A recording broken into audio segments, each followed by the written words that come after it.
J'étais très heureuse de vous retrouver ce matin pour une petite heure qu'on va partager autour de la problématique liée à la digitalisation de la fonction RH. On va organiser cette heure en quatre petites séquences, une séquence très rapide sur CERDA pour que vous ayez toujours en vision d'où on parle et quelle est notre légitimité pour aborder une thématique comme celle-là. Ensuite, on parlera digitalisation au service de la fonction RH et particulièrement au niveau des bénéfices qu'on peut en attendre, parce que je pense qu'on est tous dans des organisations qui attendent du résultat, quelle que soit la transformation qu'on apporte, et la digitalisation n'échappe pas évidemment à cette façon de faire. Et puis on écoutera donc Claire Fouquier qui va témoigner sur l'expérience qu'elle a pilotée au niveau du Conseil régional Île-de-France, et on conclura en fait ce webinaire avec quelques éléments un peu plus méthodologiques d'étape qui nous semblent importants de partager avec vous. Soyez pas surpris, comme vous l'a dit Alban, on se permettra aussi de vous interroger à quelques moments de ce webinaire, de façon à pouvoir avec vous échanger sur comment ça se passe dans vos organisations.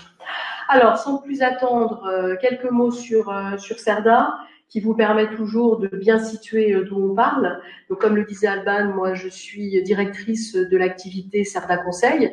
Le groupe CERDA Archimac, en fait, c'est quatre marques, quatre activités. Donc, le conseil, la formation, l'édition, notamment la gestion de contenu, autour d'une problématique, on va dire unique, mais qui interroge aujourd'hui beaucoup d'organisations. C'est s'orienter justement vers cette transformation digitale, tout en préservant sa mémoire en termes d'activité, de modèle de fonctionnement, de partager des compétences, de partager des savoirs, de partager des connaissances dans un monde qui est effectivement de plus en plus digital, avec de notre côté, et c'est ce qui fait aussi largement notre spécificité, deux axes de priorité sur lesquels on travaille. D'un côté, la sobriété numérique, et on en reviendra parce que ça fait aussi partie des bénéfices que l'on peut attendre derrière la digitalisation, et de l'autre, centré sur l'humain, c'est-à-dire de prendre en compte largement la façon dont vos agents et fonctionnaires vont évoluer dans un projet comme celui-là. Et d'ailleurs, le témoignage de Claire Fouquier sera orienté notamment sur comment ces équipes ont adhéré à cette transformation. Voilà rapidement, CERDA Conseil, c'est avant tout une activité d'assistance à maîtrise d'ouvrage, c'est-à-dire d'être à vos côtés pour piloter cette transformation en restant indépendant, puisque nous n'avons pas de lien avec des éditeurs ou des intégrateurs. Donc nos recommandations, elles sont d'une certaine manière agnostiques par rapport au marché, et en tous les cas, elles sont avant tout orientées sur vos problématiques de digitalisation et d'évolution de votre modèle de fonctionnement.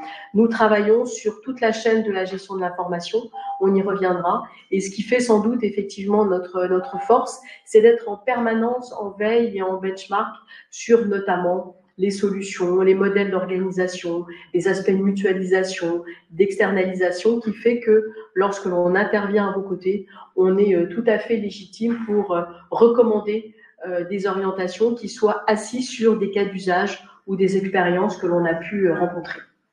Voilà, quelques logos qui vous permettent d'illustrer évidemment notre impact et nos rôles sur des projets de transformation digitale.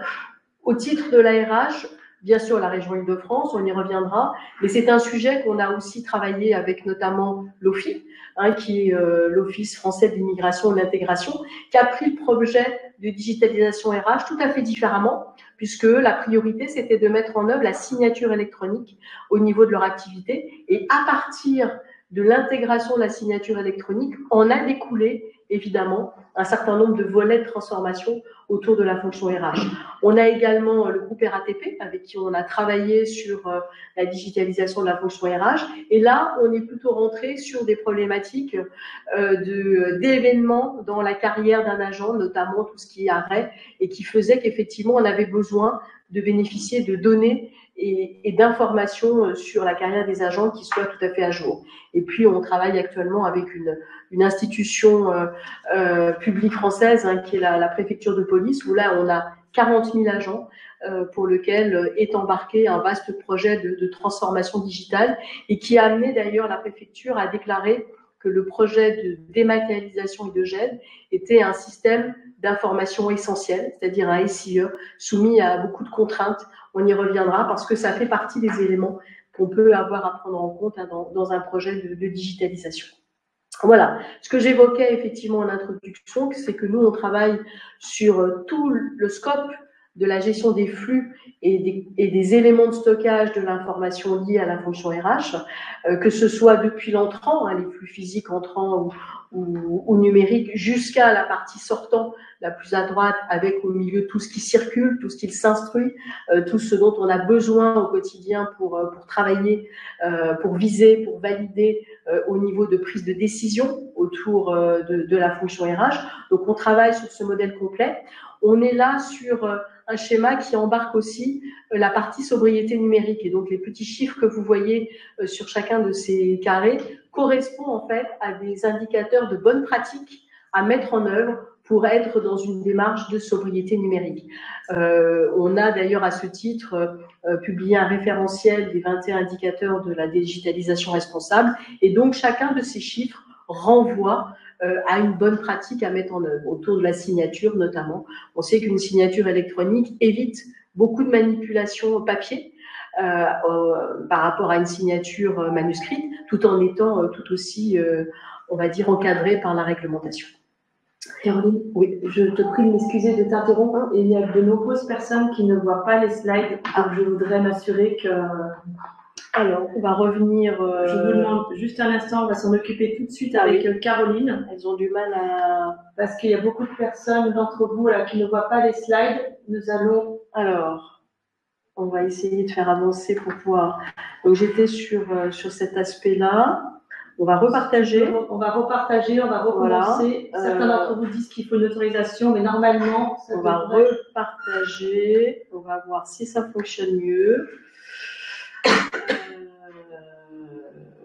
Pourriez-vous m'informer sur le chat si désormais... Est-ce que ça a bougé par rapport aux slides précédentes les slides. Alors, ça charge. Ça charge. Est-ce que c'est mieux? Juste un petit semble mieux. Alors, c'est parfait. Eh bien, c'est parfait. Donc, vous voulez nous excuser s'il y a eu... une petite interruption d'image. Une petite interruption, voilà, ça reprend. Nous en étions là J'en étais justement sur la fin de la présentation. On ne va pas perdre de temps avec ça. De toute façon, comme le disait Alban, il y aura le replay, mais s'il faut, il y aura aussi le support à côté, si visiblement il y a des éléments dont vous n'avez pas pu disposer. Alors, on en vient effectivement à la question centrale, qui est celle qui nous occupe ce matin et qui concerne la digitalisation au service de la fonction RH. Alors, c'est un sujet, c'est important de l'avoir parce que c'est vraiment une priorité dans beaucoup d'organisations publiques, puisque vous voyez, ça c'est une réponse liée à une enquête que l'on mène annuellement depuis maintenant 14 ans d'ailleurs, sur la gouvernance de l'information numérique. Et tous les ans, nous nous interrogeons sur les fonctions prioritaires qui sont soumis à des transformations digitales dans les organisations. Ce qui est intéressant de voir, c'est qu'on a évidemment trié par rapport au secteur d'activité, et quand on sélectionne la partie publique de nos répondants, pour 36%, c'est-à-dire pour plus d'un tiers des répondants, les ressources humaines sont embarquées en priorité dans cette transformation digitale. Alors, il y a bien sûr des fonctions qui sont dominantes, notamment parce qu'il y a des contraintes réglementaires, je pense au marché, je pense aux factures, la facturation électronique qui arrive, donc qui fait que quoi qu'on veuille, quoi qu'on en pense, ces fonctions-là sont en priorité embarquées dans la transformation digitale, ainsi que tout ce qui est lié au métier ou à la relation usager. Mais la fonction RH reste assez stable en termes de priorité, au sens où depuis maintenant 3-4 ans, elle est affichée comme une priorité. Et ce qui est intéressant aussi de voir, c'est que dans la fonction ressources humaines, ce qui est pointé aussi plus particulièrement, c'est la relation qu'on peut avoir avec ses collaborateurs, c'est-à-dire avec les agents et les fonctionnaires. Donc si on doit même séquencer dans la digitalisation ressources humaines, on va privilégier la partie relation qu'on peut avoir avec les agents. Et donc, derrière, ça sous-entend tout ce qui est lié au recrutement, à l'entrée dans l'administration, à la publication mensuelle des bulletins de paye, à tout ce qui est lié, en fait, au parcours professionnel des agents et fonctionnaires. Donc ça, c'est vraiment un élément fort qui montre bien que dans vos organisations, on est bien sur une priorité sur lequel certaines choses ont pu déjà être faites, mais on est rarement dans un embarquement de la totalité des activités au niveau RH. Alors, je vous disais, qu'est-ce qu'on peut en attendre? Pourquoi? Parce que aujourd'hui, on est dans un contexte où on demande des économies, on est sur des budgets contraints, donc il faut être effectivement en capacité, lorsque l'on se lance dans des transformations de cette dimension, de pouvoir mettre en évidence un certain nombre de bénéfices qui vont être des bénéfices tout à fait mesurables par rapport aux équipes ou par rapport aux agents. Le premier, si on peut dire, le bénéfice majeur attendu, c'est évidemment du gain de temps, c'est évidemment de l'efficacité au quotidien, de la réduction du coût. Le temps, c'est aussi un coût, hein, mais évidemment. Et donc, à partir de là, on va travailler sur cet apport que va nous amener l'automatisation, notamment dans le cadre d'une digitalisation.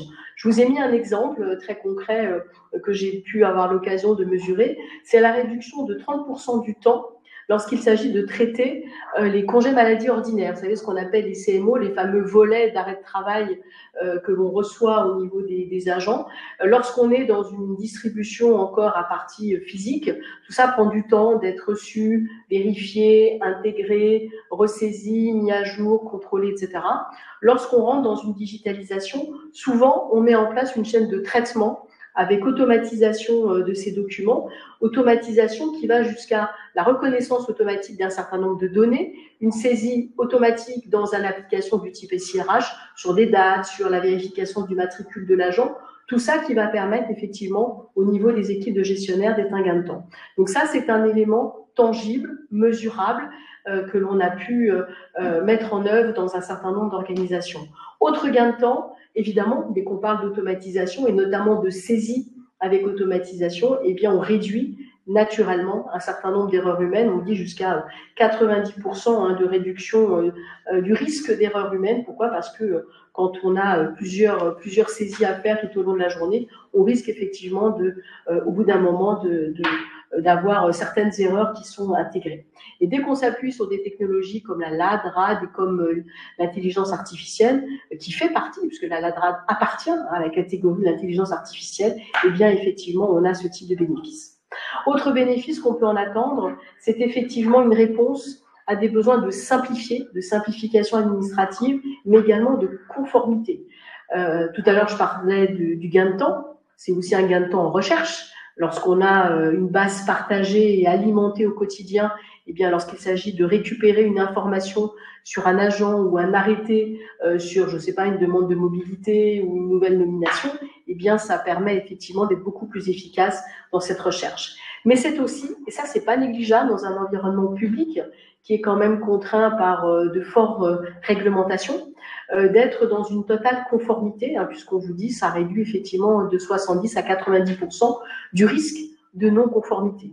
Et derrière, vous avez là des notions comme le RGPD ou la mise en œuvre du cycle de vie des documents, qui est un élément fort à intégrer lorsqu'il s'agit de digitaliser, notamment le dossier d'un agent.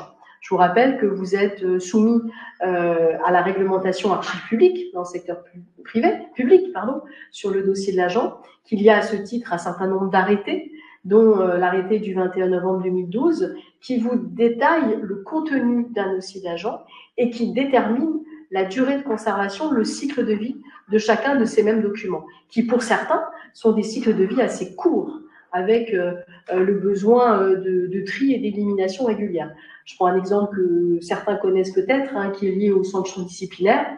Vous savez qu'un blâme a une durée de vie de 3 ans et qu'à l'issue de ces 3 ans, s'il n'y a pas eu d'autres démarches de sanctions disciplinaires pour tel agent, eh bien, ce type de document doit être effacé. Hein, c'est la mansuétude de l'administration publique qui fait qu'on doit supprimer ce type d'information et donc c'est supprimé dans l'ensemble du dispositif RH, pas seulement le document lui-même, mais également les données qui y participent.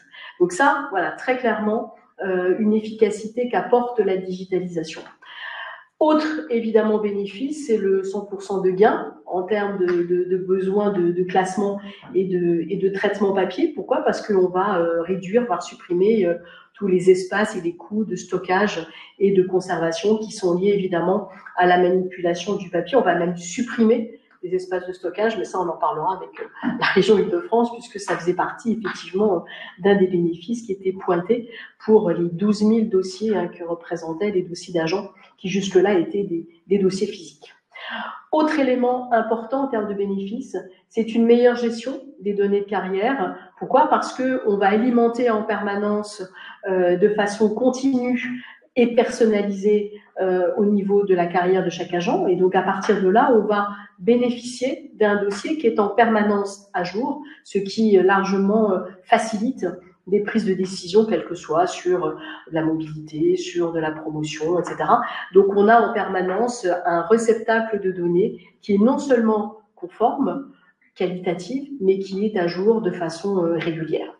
Et puis, et ça vu de l'extérieur, c'est de la RH en elle-même, c'est-à-dire du côté des agents en tant que tels, c'est pour eux effectivement un gage de meilleur suivi, d'une meilleure transparence même sur leur parcours de carrière, de savoir qu'effectivement il y a un système de digitalisation qui a embarqué toutes les étapes de leur carrière. Donc pour entre 10 et 20%, ça augmente de 10 à 20% l'engagement agent au niveau de leur propre structure. Autre élément de bénéfice rapidement que je voulais partager avec vous, parce qu'au-delà des métiers même, de métiers de la RH que ça embarque aussi des bénéfices au niveau de la structure en tant que telle, de l'organisation à laquelle vous appartenez, la collectivité, que ce soit une métropole, que ce soit un conseil régional, un conseil départemental, un organisme public, ça participe aussi d'un dynamisme et d'une innovation qui est vécue comme positive au niveau de l'entité. Et notamment, ça a un effet aussi positif sur la partie recrutement et entrée dans l'administration. On voit qu'à ce titre-là, souvent, ça permet de gagner du temps dans ces étapes-là, à la fois de recrutement, mais également d'entrée dans la fonction. Pourquoi? Parce que au moment où le nouvel agent va arriver dans sa nouvelle administration, eh bien tous les éléments qui étaient nécessaires à son arrivée ont déjà été intégrés. Pourquoi? Parce qu'il y a des connexions, parce qu'il y a des flux dynamiques entre l'équipe de recrutement et l'équipe de gestion. Et donc, toutes les données liées, ne serait-ce qu'à l'état civil ou à l'état de situation de cet agent, sont déjà prises en compte et qui bénéficient déjà des éléments nécessaires à faciliter sa prise en compte. Et puis les deux derniers éléments qui sont essentiels aujourd'hui dans le contexte où on est, parce que la cybersécurité, c'est pas qu'un sujet dans la presse quotidienne, c'est aussi une réalité dans beaucoup d'organisations. Ça améliore largement la sécurité des données, ça améliore effectivement la protection des données, partant du moment où notamment on travaille fortement sur les profils d'accès. Les profils d'agents, c'est non seulement lié à des compétences ou des actions qu'ils pourront avoir sur les systèmes, mais c'est souvent aussi lié aussi à des filtres que l'on met en place. Je vous prends un exemple. Aujourd'hui, on travaille sur un projet où on va chiffrer tous les documents qui sont dans des systèmes de gestion électronique de documents, notamment pour la fonction RH, de façon à les protéger. Et c'est via le filtre d'accès du gestionnaire que les documents pourront être accessibles et lisibles. Donc ça fait partie aujourd'hui des modalités de sécurité qui sont recherchées dans un certain nombre d'organisations. Et puis le dernier point, c'est celui que j'évoquais en introduction à CERDA, c'est celui de la sobriété numérique. Pourquoi? Parce que la digitalisation participe largement de cette sobriété à partir du moment où on sort d'un monde hybride. C'est-à-dire que si on est entre du numérique et du papier, on est loin d'être sobre. Évidemment, puisqu'on multiplie les interférences et les manipulations entre le papier et l'électronique. Parce qu'on fait du scan, parce qu'on redématérialise, parce qu'on passe par la signature manuelle qu'on va renumériser derrière, etc.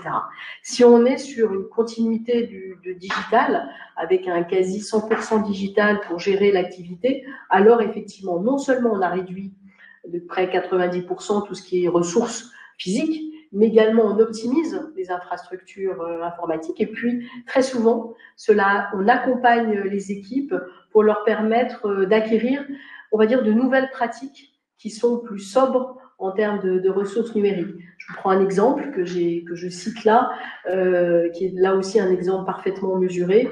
On réduit de 30 à 40% les mails internes qui servent à échanger entre deux gestionnaires sur la situation de tel agent. À partir du moment où on a mis en place un tout numérique, et bien chacun, en fonction de ses accès, peut avoir accès à l'information dont il a besoin et on supprime, on va dire, toutes ces interférences entre agents.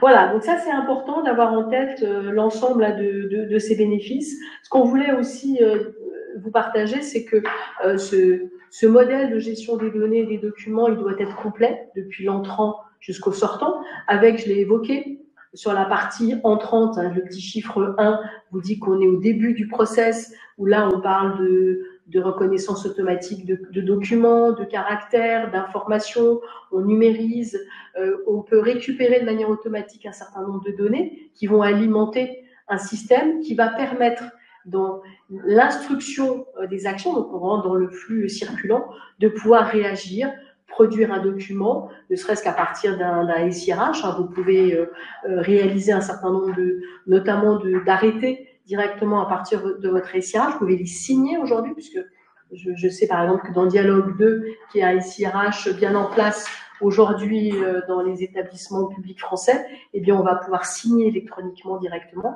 et donc déposer dans un système de GED les documents qui seront signés. Jusqu'au sortant, puisque l'on peut tout à fait même dialoguer avec les agents dont on a la gestion en responsabilité directement de façon numérique avec des portails, notamment des portails agents, ou pouvoir leur transmettre de l'information via un coffre-fort numérique, si on parle du bulletin de paie ou d'avenant de contrat ou d'arrêté, ou y compris on peut aujourd'hui utiliser la lettre recommandée électronique que l'on peut tout à fait permettre d'échanger sans repasser par du papier. Je voulais juste faire un petit point sur l'intelligence artificielle qui a fait une entrée très remarquée dans les programmes de gouvernance de l'information numérique et notamment au service de la fonction RH. Donc, c'est pas un sujet qui va venir à terme, c'est déjà un sujet qui est embarqué dans la digitalisation de la fonction RH. Je voudrais juste préciser notamment 4 domaines sur lesquels l'intelligence artificielle est très utile. Je parlais tout à l'heure d'automatisation des flux ou de reconnaissance des datas. Et vous voyez que dans l'enquête qu'on a fait il y a quelques mois, où on avait interrogé sur la place que pourrait prendre l'intelligence artificielle, eh bien ces deux thématiques remontaient fortement, puisque vous aviez 53% des répondants qui disaient oui, l'IA pour l'automatisation des flux, c'est vraiment un sujet au cœur de nos préoccupations, très utile, c'est ainsi que c'était qualifié, donc plus d'un répondant sur 2. Et j'évoquais tout à l'heure la reconnaissance automatique de documents, comme un arrêt de travail ou comme un arrêté par exemple collectif qui concerne une 50aine de personnes. Eh bien, on peut tout à fait utiliser la LADRAN, permettre un découpage automatique du même document et une alimentation de chacun des dossiers de chacun de ces 50 agents sans qu'il y ait un agent derrière qui doivent manipuler 50 fois le même document. Autre élément important, c'est effectivement on attend au niveau de l'ECMGED de l'utilité avec de l'intelligence artificielle. Et là, ce que l'on pointe plus directement, c'est plutôt l'IA générative qui va permettre notamment, hein, c'est un agent conversationnel hein, de l'IA générative, donc ça existe peut-être déjà dans certaines applications, un peu sous la forme d'un chatbot qui permet de renseigner certains agents sur le nombre de congés qu'il leur reste ou le nombre de RTT qu'ils peuvent encore prendre dans le trimestre qui vient. Mais ça va plus loin, hein, cet agent conversationnel. On voit aujourd'hui son implantation sur des systèmes de RH pour notamment permettre d'avoir une structuration ou un résumé d'un dossier d'agent ou fonctionnaire. Je vous prends un exemple très concret.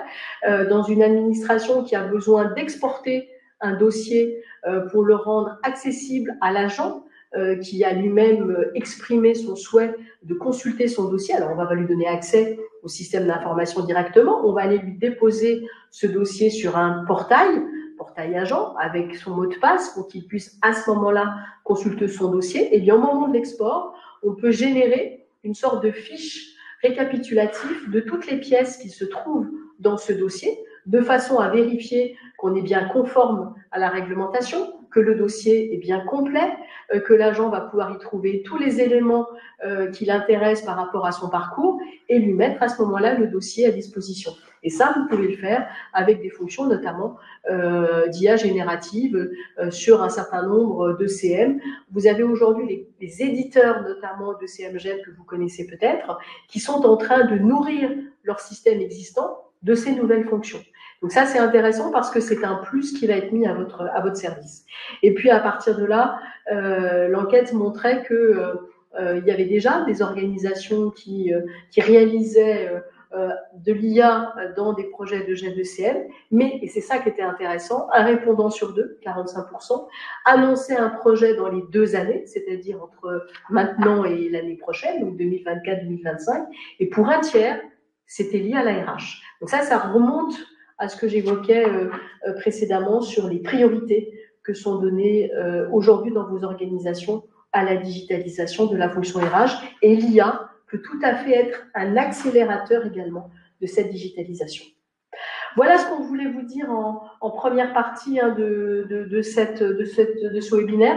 On va passer maintenant la parole à Claire Fouquier qui va témoigner au titre de la région Île-de-France du projet qu'elle a piloté au niveau de la transformation digitale et notamment sur le volet accompagnement du changement. Mais Claire, je vous laisse la main sur ce projet.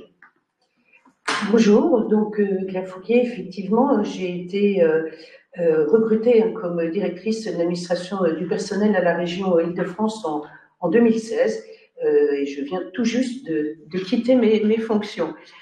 Donc, le contexte, en quelques mots, de cette opération de digitalisation que j'ai menée, contexte, en 2016, au moment où j'ai été recrutée, la présidente de la région venait de prendre la décision de transférer le site de la région qui était au niveau des Invalides à Paris à Saint-Ouen.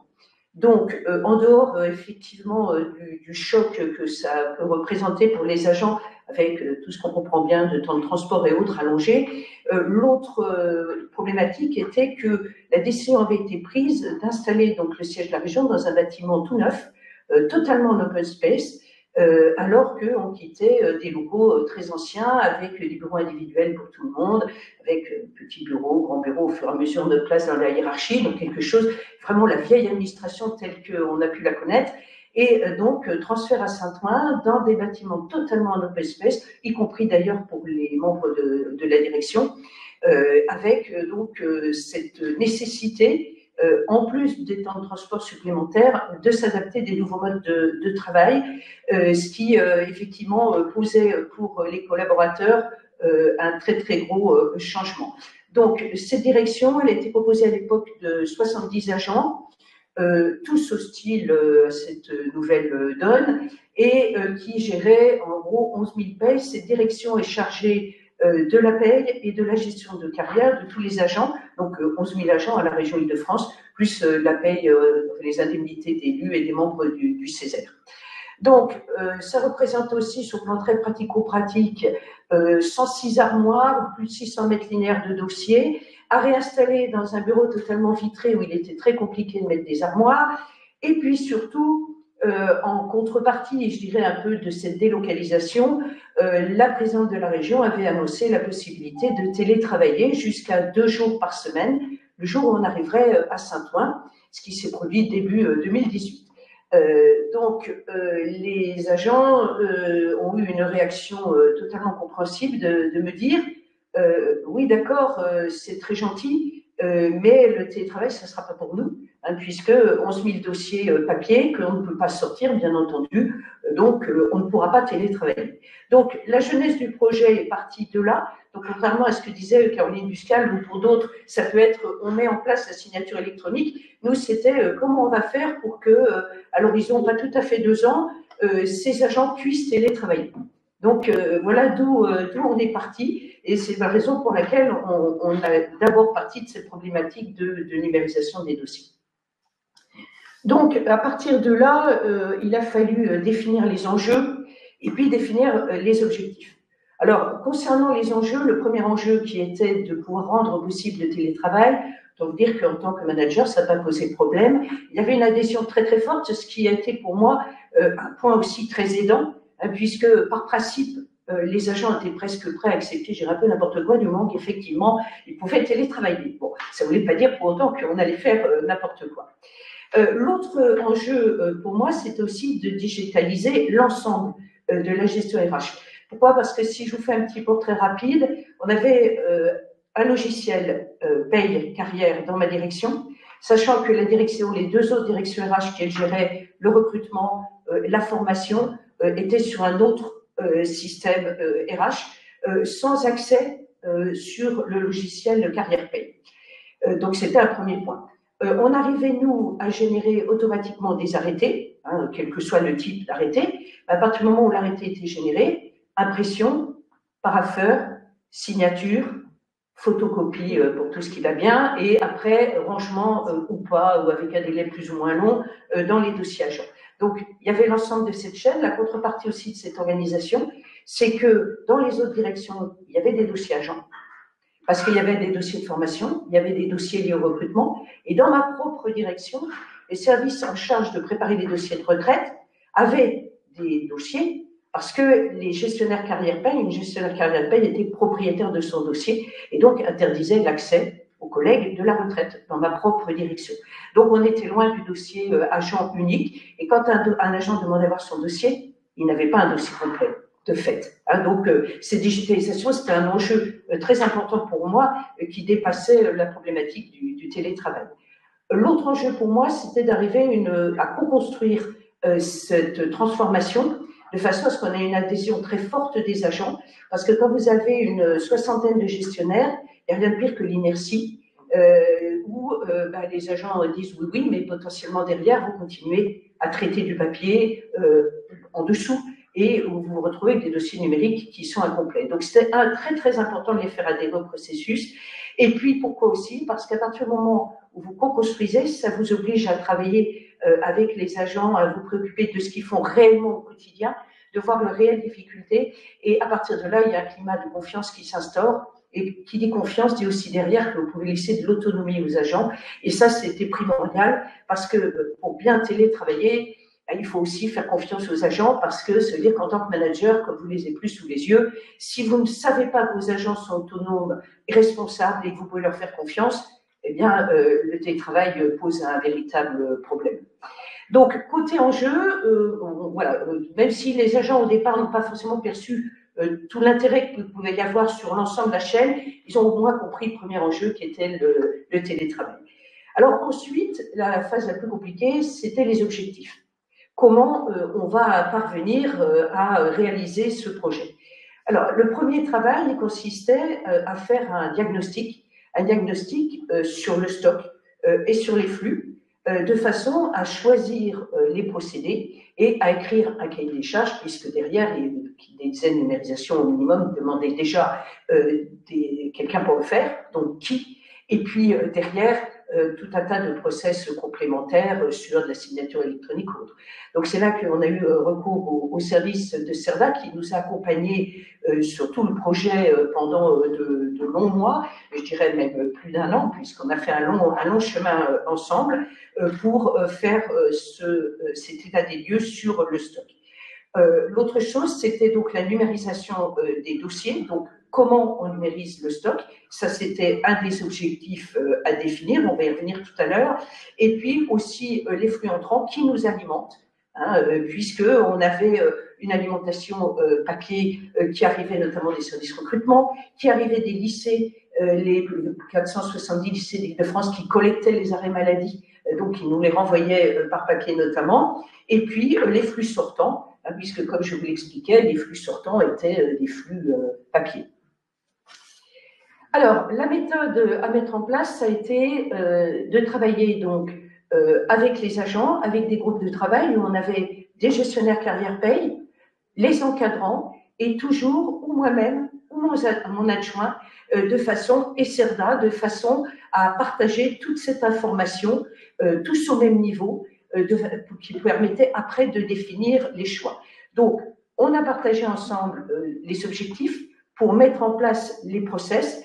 Mais il y a eu beaucoup de discussions, hein, on va le voir dans les exemples que j'ai pris, mais par contre, une fois que les objectifs ont été définis, les moyens à mettre en œuvre ont également été discutés, et puis à partir du moment où on est tous d'accord, où tout le monde a pu s'exprimer, une fois que c'est arrêté, là, on ne revient pas dessus. Hein, c'est-à-dire qu'autrement, on est tout le temps dans une remise en cause et on ne peut pas avancer.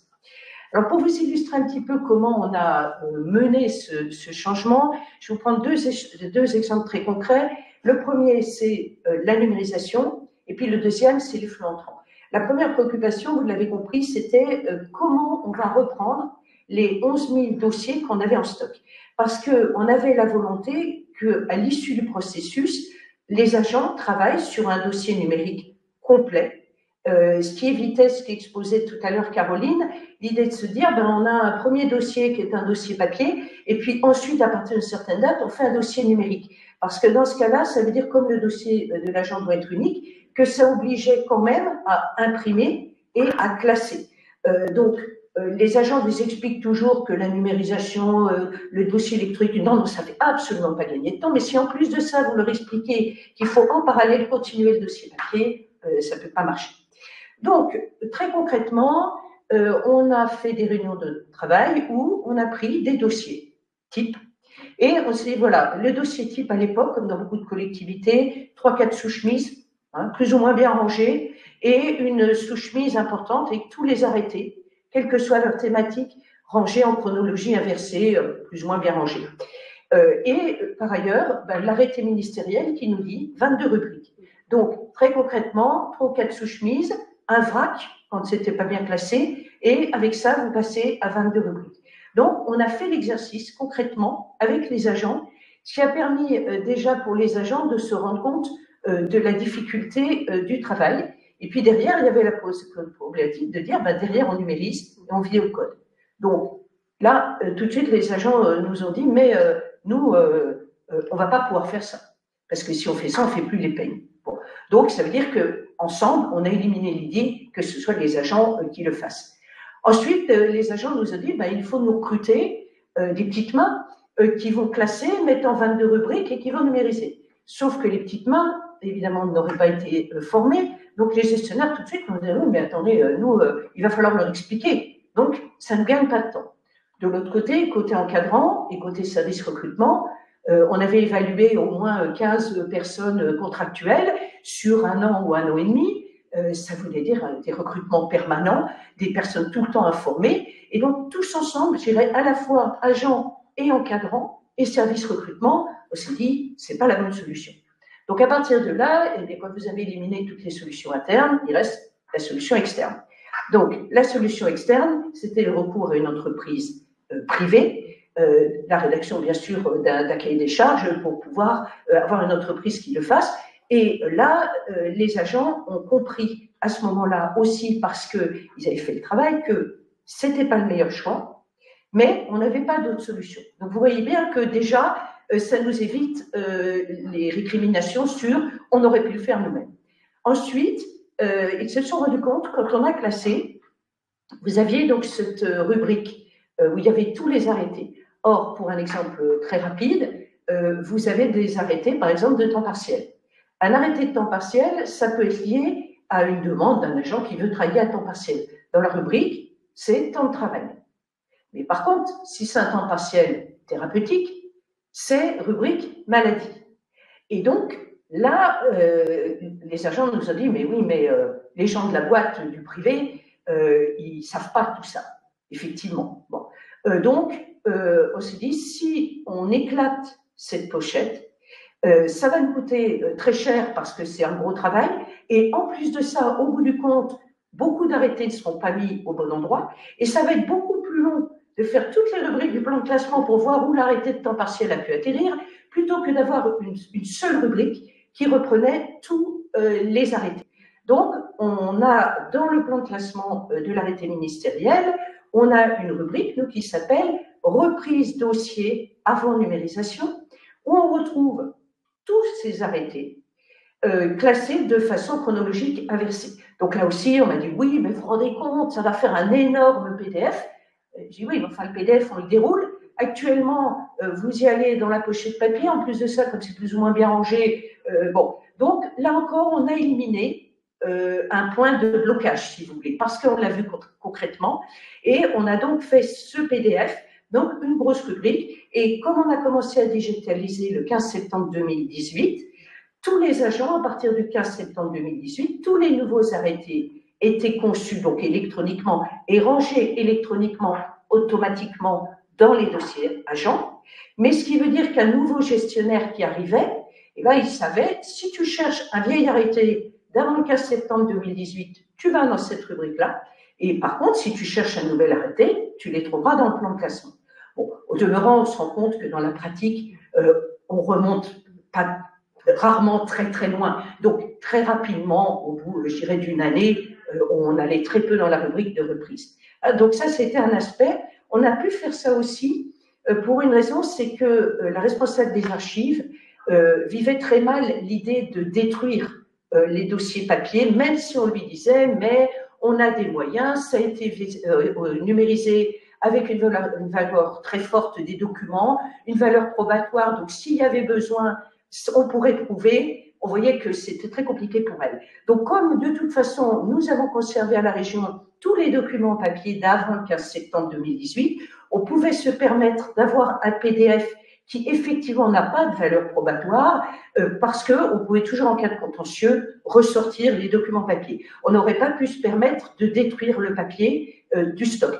Par contre, tous les documents conçus à partir du 15 octobre 2018, après procédure avec les archives départementales, ils ont été détruits et donc la région maintenant nous a demandé 6 mois de conservation, mais on détruit tous les originaux au fur et à mesure. Donc vous voyez un exemple où il y avait un tas d'embûches possibles, mais où, oui, c'est pas parfait, oui, on trouvait des fois des documents qui ont été numérisés par le privé qui n'étaient pas tout à fait au bon endroit, mais somme toute, c'était pas pire que dans les dossiers papier. Voilà. Donc, ça s'est très bien passé parce que les agents ont compris en même temps que nous, hein, on avançait ensemble, qu'il n'y avait pas d'autre choix. Un autre exemple aussi, très conflictuel, les flux entrants. Les dossiers de recrutement, dossiers papier, générés par une autre direction. Donc là, risque de problème encore plus. Bon, et là, moi, mes agents m'ont dit, mais attendez, Claire, à partir du 15 septembre 2018, nos arrêtés, ils sont gérés automatiquement. Ils sont rangés automatiquement dans le dossier de l'agent. Donc, nous, le service recrutement, ils font comme ils veulent, mais on ne veut plus de papier.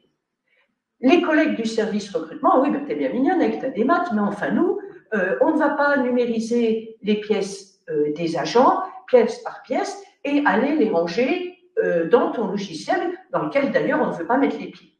Bien.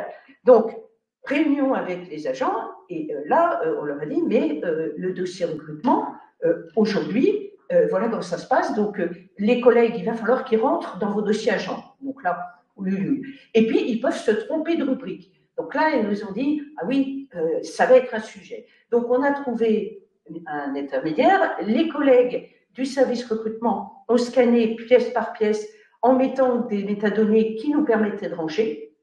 Mais derrière, c'est les gestionnaires carrière-paye qui rangeaient. Les flux papier qui arrivaient de tous les agents qui écrivaient à la région, même problème. Est-ce que ça va être le service courrier? Au départ, on m'a dit oui. Et après, on m'a dit oui, mais alors après, je dis après, puisque vous ne voulez pas ranger, c'est elles qui vont ranger. Oui, mais elles vont nous mettre n'importe où, voire se tromper de dossier agent. Et donc, si vous voulez, effectivement, après, elles ont convenu qu'elles recevaient une vingtaine de courriers par jour et qu'il valait mieux qu'elles le fassent elles. Donc, ça a été un moyen de désamorcer tout ce qui aurait pu causer un problème, ce qui fait que, en fait, ça s'est très bien passé de ce point de vue-là au niveau des agents. Donc, en fait, on a travaillé à chaque fois avec l'idée de construire un compromis entre ce qui était la version idéale et puis ce qui était concrètement ce qui était le mieux à faire en termes de qualité de dossier agent, de qualité d'échange avec les agents et puis en termes de coût également, puisque c'était quand même 4 millions de pages qui ont été numérisées. Voilà. Donc, au niveau de cette expérience, moi, ce que j'en retiens, c'est d'abord, ça a été très gratifiant d'arriver à construire quelque chose qui nous a demandé une énergie énorme, parce que quand on parle comme ça, évidemment, ça paraît simple, mais fondamentalement, c'était quand même presque 2 ans d'un processus très long, mais ça s'est très bien passé dans le contact avec les agents. On a aussi capitalisé sur un système de confiance qui nous a permis après de mener d'autres chantiers. Et puis, on a bien avancé, puisque ça a été un point de départ, la numérisation, mais derrière, ça a été aussi la signature électronique. Et puis, ensuite, signature électronique, rangement automatique dans les dossiers, mais notamment les contrats qui étaient toujours imprimés. Et au moment où moi j'ai donc quitté la région, on avait mis en place un système de signature agent qui permet maintenant une signature agent et un retour dans les dossiers agents. Et puis on a mené en parallèle aussi le bulletin de paie électronique qui a permis d'éviter aussi les envois papier qu'on ne faisait pas nous, mais qui étaient faits par ailleurs. Donc la satisfaction d'avoir une chaîne complètement dématérialisée, pratiquement terminée à ce jour, et puis aussi, grosse victoire, un dossier individuel de l'agent qui est un vrai dossier complet dans lequel on trouve tout et où les gestionnaires ont accepté que ce dossier, il pouvait y avoir un accès bien entendu réglementé, mais à d'autres directions. Donc ça a été vraiment un changement de mentalité, un très très gros changement, et puis un travail qu'on construit de confiance qui a été extrêmement apprécié des deux côtés. Le maître mot pour nous en tant que manager, quand on travaille comme ça, c'est aussi de rendre compte. Pendant toute cette période, tous les 10 jours, on faisait un point très rapide avec les agents au milieu du plateau. On vous avait dit qu'on avançait pour le coffre électronique, par exemple, la signature agent, pour les bulletins de paye. Voilà où on en est à ce jour.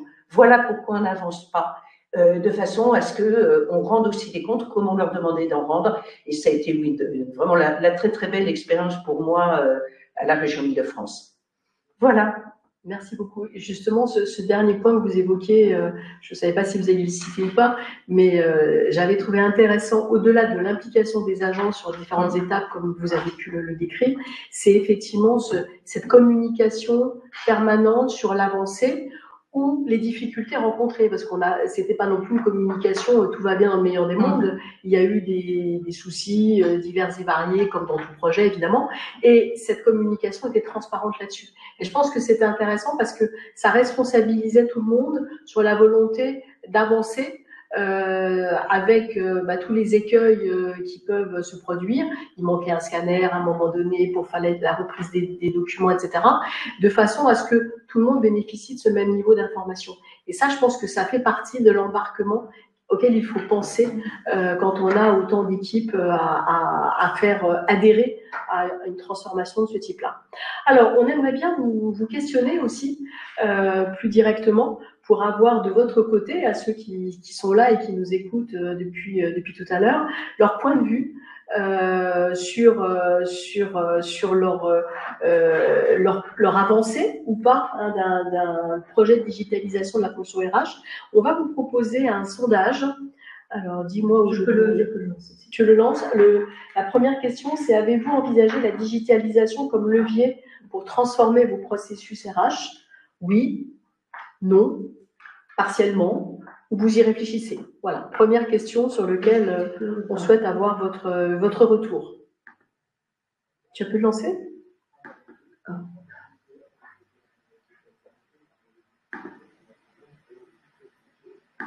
Je veux bien que tu le lances sur sondage. Alors, attends, il faut que j'aille sur sondage. Il faut que je descende. Voilà. Avez-vous envisagé, voilà, cette question-ci? Et là, soumettre le vote. Voilà, à vous de voter.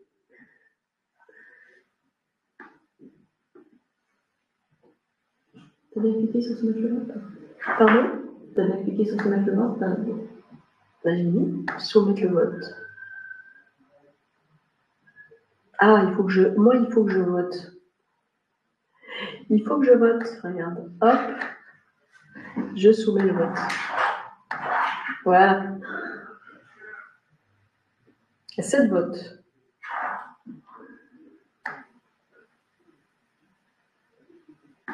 À 71%. Alors, je vais me retirer.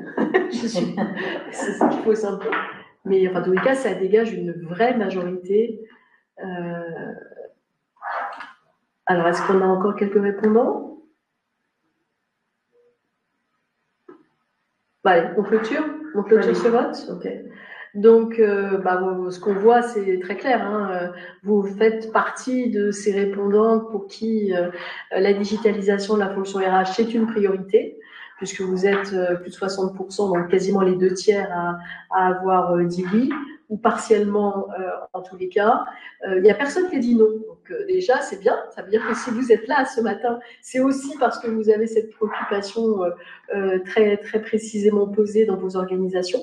Donc voilà qui est tout à fait intéressant à bien connaître. Alors, il nous reste quelques minutes. Donc, on va se remettre sur le... Hop, je ferme ça. Sur ce que l'on voulait partager avec vous. Alors, est-ce que je peux revenir à ça? Voilà. Rapidement, dans les quelques minutes qui nous restent, vous rappelez qu'effectivement, et comme l'a très bien d'ailleurs illustré Claire, un projet comme celui-là, il part d'un certain nombre d'enjeux. J'ai posé tout à l'heure des bénéfices au début de notre intervention, mais les enjeux, ne serait-ce que de disposer d'un dossier complet, unique, c'est un enjeu qui répond aux obligations réglementaires que vous avez. Donc, ce n'est pas simplement un principe posé lié à la digitalisation.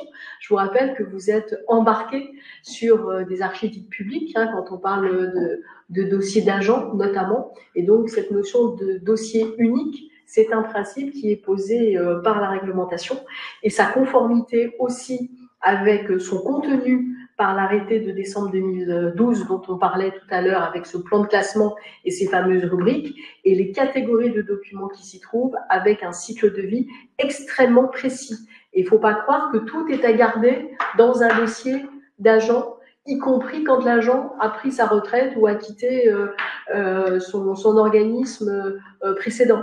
Dans le dossier, il y a des phases de tri, des phases de purge, des phases d'élimination sur lesquelles il faut être extrêmement attentif parce que si on ne les respecte pas, cela nous met en non-conformité par rapport à la tenue du dossier. Et notamment, j'ai pris tout à l'heure l'exemple volontairement des sanctions disciplinaires, ce n'est pas neutre lorsque l'administration a un devoir d'effacement sur lequel elle s'engage avec ses propres agents et fonctionnaires. Donc ça, il faut l'avoir en tête. Cette contribution à la disponibilité des informations utiles à tout moment en fonction de ceux qui ont droit d'en connaître. Là aussi, la digitalisation, c'est aussi un excellent moyen de filtrer les accès, parce que, après tout, une armoire des dossiers, je passe dans le couloir si j'ai pu passer déjà le barrage d'entrée. Après, eh bien, je peux accéder quelque part aux dossiers qui sont dans des armoires. Alors que dans un système digital, évidemment, les filtres d'accès sont une des clés essentielles. En résumé, un projet comme ça, alors à travers le témoignage de Claire, vous avez pu écouter qu'il y a eu plusieurs étapes, plusieurs phases dans la mise en œuvre, mais même dans le choix des modèles, des modes d'organisation qui a été adopté. Ça a été déterminé assez tôt et très souvent, un projet de ce type-là démarre par une première étape, un peu de cadrage, de mesure de la maturité, y compris des équipes, à adopter un nouveau modèle de fonctionnement. C'est là notamment où on s'est penché sur comment allait se faire cette reprise. Est-ce que c'était internalisé? Est-ce que c'était pris avec des équipes en plus? Est-ce que ça allait être externalisé? Donc tout ça a été mesuré dans la faisabilité. Et lorsqu'il a eu besoin de faire appel à des solutions extérieures, eh bien effectivement, vous êtes contraint dans les univers dans lesquels vous vous situez, de disposer de cahiers des charges pour notamment lancer des consultations et faire le choix des répondants qui soient conformes au règlement de l'achat public. Alors, une étape qui n'a pas existé au niveau de la région Île-de-France parce que l'outil de GED était déjà choisi, mais qui peut exister dans vos organisations, de faire le choix des systèmes, que ce soit de signature électronique, de CM, de coffre-fort. Donc là aussi, un besoin de comparer, de sourcer, de mesurer par rapport à des cas d'usage de la bonne solution. C'est pas nécessairement la plus complète en fonctionnalité qui répondra à vos besoins, mais c'est peut-être celle qui répond plutôt à une ergonomie adaptée à vos équipes. C'est plutôt une solution qui sera possible de la connecter à d'autres solutions existantes par rapport à un parapheur électronique, une signature électronique. Donc, il faut être très vigilant lorsque l'on mesure le choix de sa solution, de ne pas tout focuser sur « je vais avoir tout ce panel de fonctions disponibles ». L'important, c'est que ça soit intégrable, utilisable, adoptable facilement par vos équipes. Et puis derrière, dans toute la partie mise en œuvre, il y a la mise en œuvre technologique, liées au paramétrage, au développement, au test, au recettage, qui est une étape essentielle, dans laquelle d'ailleurs les agents ont été largement mis à contribution. Ils ont même mesuré à travers des démarches de contrôle qualité le travail de reprise des dossiers. Donc, ils ont été en permanence, on va dire, acteurs de cette transformation. Et ça fait partie aussi des facteurs de réussite d'un projet comme celui-là. Mais l'accompagnement du changement, c'est vraiment une étape complète qu'il faut prendre très tôt, en prendre la mesure très tôt, ce qui a été le cas à la région, parce que là, il y avait une équipe de 60 à 70 personnes.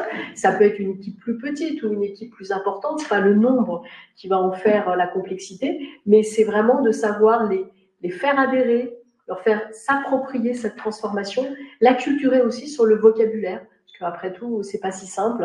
Parler d'une signature électronique, il faut expliquer ce que c'est. Une signature électronique, c'est pas l'image d'une signature numérisée, par exemple. Donc ça aussi, ça fait partie des étapes de l'accompagnement du changement, de communiquer avec eux. Claire évoquait les points réguliers faits sur l'avancée du projet. Ça fait partie de la communication. Et puis, il y a aussi des plans de formation.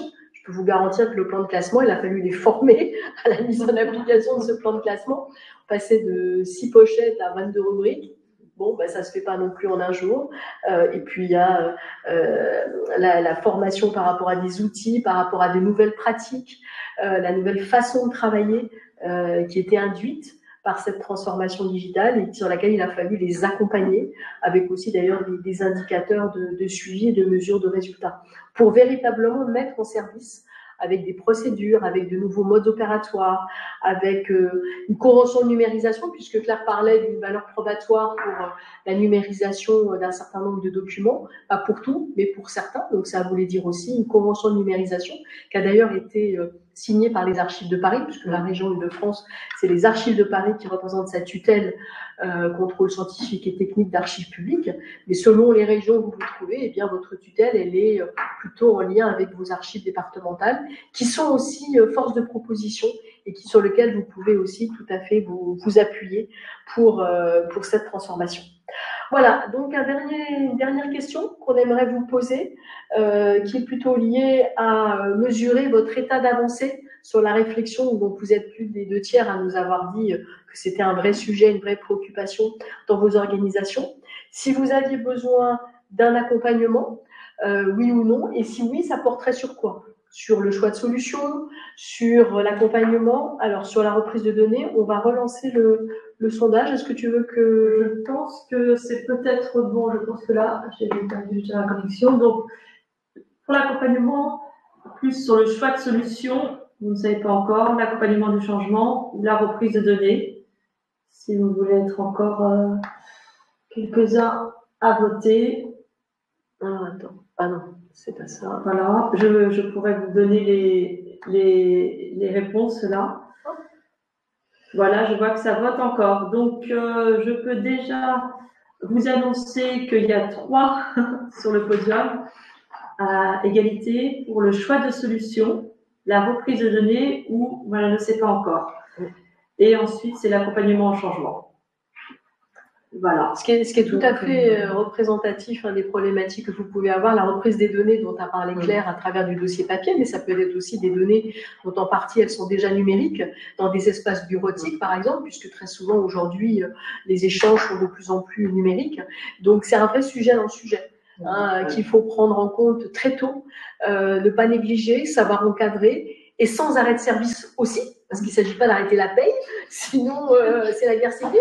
Donc voilà, donc je comprends tout à fait que vous soyez un certain nombre à avoir coché la reprise de données comme étant une préoccupation.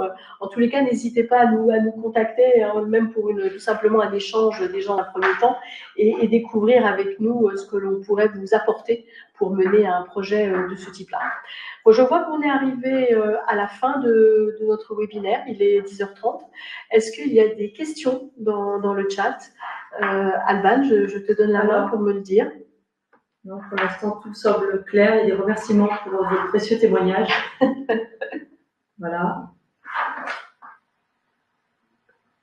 Alors, on va vous envoyer le replay, hein, comme le disait oui, tout à fait. Vous recevrez le replay. Je vous confirme aussi que, comme a dit Caroline, n'hésitez pas à nous contacter si vous avez besoin de plus amples renseignements ou informations de conseils.